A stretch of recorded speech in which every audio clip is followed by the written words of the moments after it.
Tasangana zvekare kwatiri kuita paKulian TV channel yenyu one chivhiti apo patinokupai ma-updates nhau nezvinhu zvakasiyana-siyana zvinenge zvichiitika nekutora nzvimbo munyika yekwedu.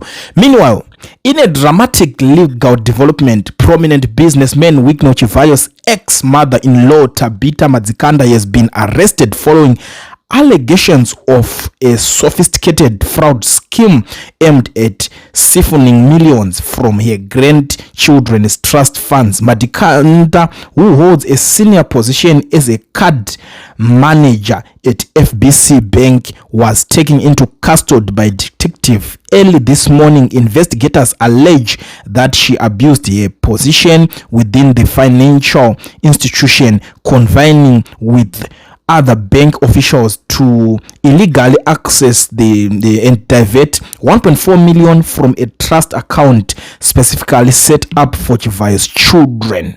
The targeted trust fund was established as a core component of a massive 5 million divorce settlement between Chivayo and his ex-wife Sonya Madzikanda, who happens to be daughter. According to law enforcement sources, the illicitly obtained funds were slated to finance a private real estate venture involving the construction of cluster houses. Beyond the financial theft, Madzikanda is also accused of attempting to systematically alter the account's governance structure by unlawfully removing Chivayo as a legal signatory, a move that would have effectively severed his control and oversight his children's inheritance. The legal was for the senior bank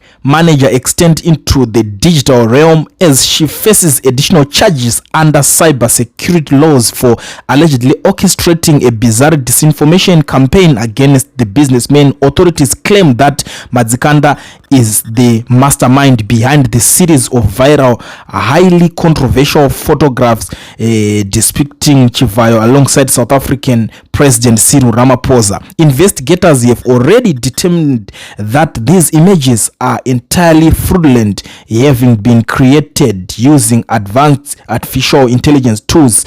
Preliminary forensic analysis indicates that the digital fabrications originated directly from Madzikanda's mobile device, with sources close to the investigation stating the photos were deliberately circulated to manufacture a false narrative of an unsanctioned political meeting and sow widespread confusion. They are set to appear in court tomorrow morning. This is the current situation right now in Zimbabwe. Akomana pari kupisa pakaipa, amai vemukadzi wa Chivayo vasungwa.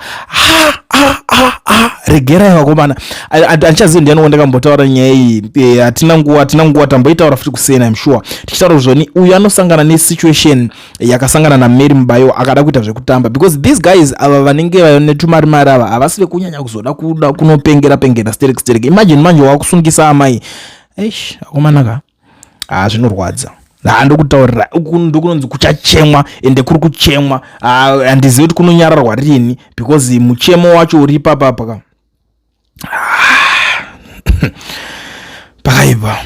Right. And a lot of people vari kutaura kuti strategy yekuda kutora vana iyi kai achati vaida kuba mari yevana vangu, meaning they are not trustworthy, so it's better nditore vana vangu and monitor the trust account. Ko iyo mari yemutrust account yakazombo withdrawiwa seiko nguva yacho isati yakwana. Wikino anoona vanhu kunge vanobva kuUzumba, vanovhotera nevanhu vauya nemabhazi kubva kuHarare.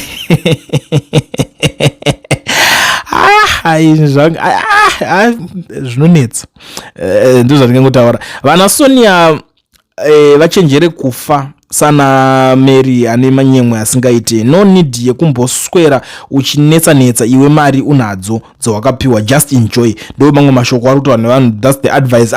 Zvimwe zvacho guys ndikutaura chokwadi nemi uzvinzwisise kana usiri uri mutsoka dzake dzaSonya. Inangu ndakatomboda kuti let's judge anopenga here anoita sei, but at the end of the day unozongona kuti aiwa kana mari uchitoona kuti pane mukana wekuti mari ibude mazi millions vanenge vachidimanda yaka unototi panapa tona kungodya pana boss at first chakamboita kuti ade kutanga orambana nemuchinda uchi ndozvimwe zvezvinhu futi zvinotanga kukonzerwa. Now imwe ari kuti dealing with someone who has political muscle can be a very big problem because everything will be in his favor. He is always next to the president. Zvakaoma onai zvakaitwa Mike Chimombe, Mary Chiwenga komanaka amawani munhu esarungomenshina Mary menoti mazuano asewo Mary but pakashata. Isn't that earlier we were told about Sonya having stolen the device containing sensitive or restricted photos and videos. Now on the left turn, the mother has engineered photos through AI.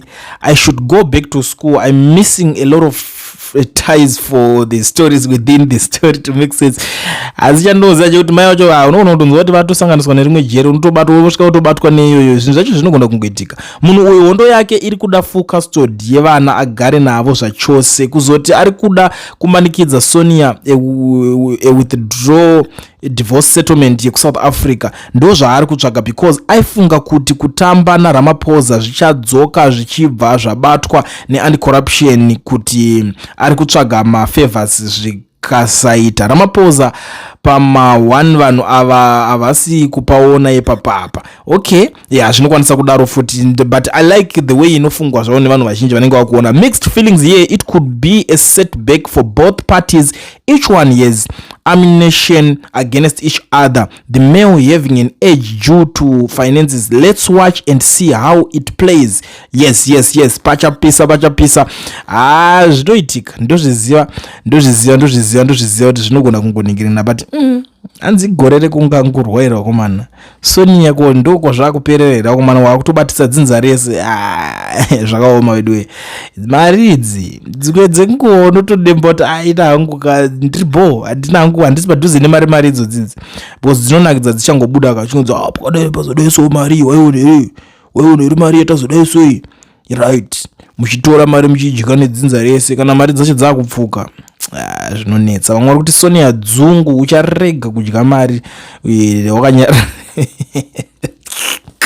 Inenge yakushota ime mireni mbokudza chinjinetika muri Zimbabwe.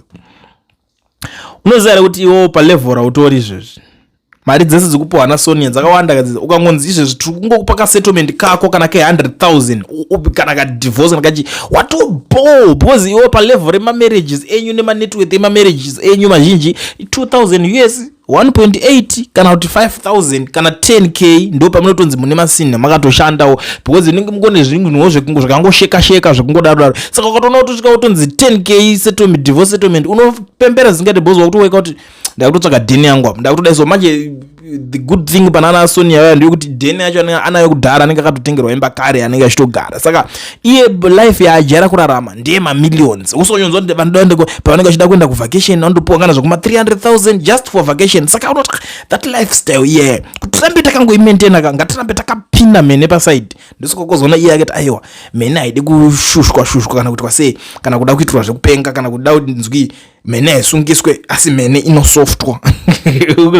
So these guys ndo zvinhu zvavanenge vachibhilivha kuita kuti ndikazotadza kumupawo here dzimwe mari dzakaita sedzidzi dzichinchichi zvanenge achitaura ana wiki zvezve. But very munyaya dziri kupisa zvinhu ndikutofilawo guilty so far kuti komana kama wakusungisana naambuya here komana ambuya vakusvika pakunodingina regerai wakomana munokuwadzwa nevanhu ava hazvisi zvinhu zvakanaka izvi. But tingadi zvinhu zvacho zvatobuda musarudzo tongoti regedzai timirire kuona kuti nyaya yavo ichaperera kupi. But for now ndo nyaya ndangova nayo vedu ndakakubatirai kuti mukadzi waChivayo namai vacho futi vapinzwa mukati wikini havasi kuita zvekutamba vatomerera kuti vange vachienda kukoti mangwana vabatwa nemhosva vatonzi hazvina bheo mukati bezvi munhu mukati mukuita zvekutamba ndo zvazvinozongoita at the end of the day. Ndo mari dzacho idzodzo dzinenge dzichidiwa mari dzenyika mari dzinopfuka nokuti unongochidzidya paya haumboone zvakawanda unongochitoti ai mari idzi totodya ngatidyei mari idzi anditi padzinozopfuka ka mari idzodzo dzine musodzi yakawanda dzine ropa rakawanda dzine dikita